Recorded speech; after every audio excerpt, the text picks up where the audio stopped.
Which state launched Jyoti scheme கேட்டிருக்காங்க. எந்த state வந்து ஜோதி ஸ்கீமை வந்து லான்ச் பண்ணுச்சு அப்படின்னா கேரளா தான் லான்ச் பண்ணுச்சு. எதுக்காகனா to enrol migrant children 3 to 6 in schools and anganwadis.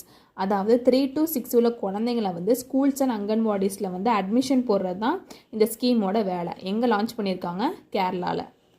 Which country banned chess? எந்த கண்ட்ரி வந்து செஸ்ஸை வந்து ரீசெண்டாக பேன் பண்ணுச்சு அப்படின்னா ஆப்கானிஸ்தான் தான் பேன் பண்ணுச்சு. எதுக்காகனா இட் ப்ரமோட்ஸ் கேம்பிளிங் அப்படின்னு நினச்சாங்க. ஆப்கானிஸ்தானில் அவங்க அந்த தாலிபன்ஸ்லாம் என்ன நினச்சாங்கன்னா இந்த செஸ் வந்து கேம்பிளிங் வந்து ப்ரமோட் பண்ணுது, தூண்டுது, அதாவது சூதாடுறதை வந்து தூண்டுது அப்படின்னு நினச்சிட்டு தான் இந்த செஸ்ஸை வந்து பேன் பண்ணிட்டாங்க. ஆப்கானிஸ்தானோட கேபிட்டல் என்னென்னா காபுல் அப்படின்னு சொல்லுவாங்க. அந்த ஆப்கானிஸ்தானில் உள்ள பணத்தால் என்னன்னு சொல்கிறாங்கன்னா அஃப்கானி அப்படின்னு சொல்கிறாங்க. 52nd chief justice of India யாருன்னா பிஆர் கவாய். அவர் தான் வந்து 52nd இருந்தார்.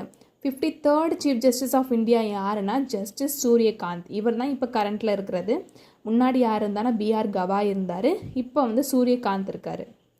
Next, Kuiper satellite launched by. Kuiper satellite வந்து எந்த கம்பெனி லான்ச் பண்ணுச்சுன்னு கேட்டிருக்காங்க. அமேசான் தான் லான்ச் பண்ணியிருக்கு.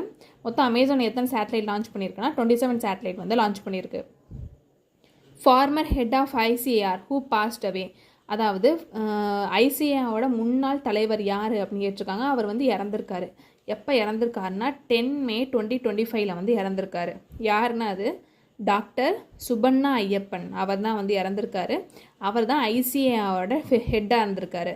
இந்த ஐசிஏஆர் அப்படிங்கிறதோட டெஃபனேஷன் என்னென்னா Indian council of agricultural research. இதுதான் இதோட டெஃபனேஷன். யார் ஹெட்டாக இருந்திருக்காரு முன்னாடி? டாக்டர் சுபண்ணா ஐயப்பன்.